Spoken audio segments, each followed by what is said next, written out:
And now we're going to show you the basic ingredients of making Q pastry.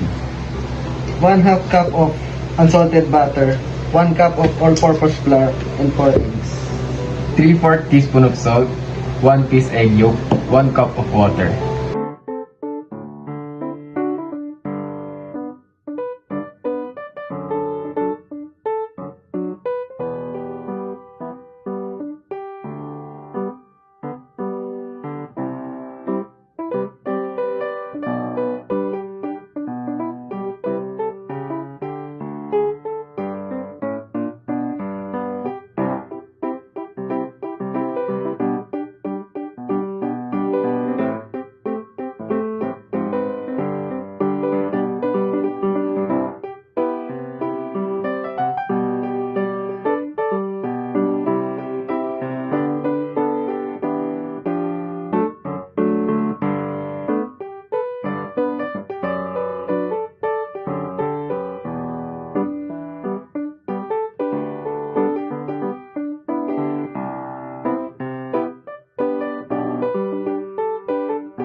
And now I'm going to show you the ingredients of eclair filling and chocolate glaze.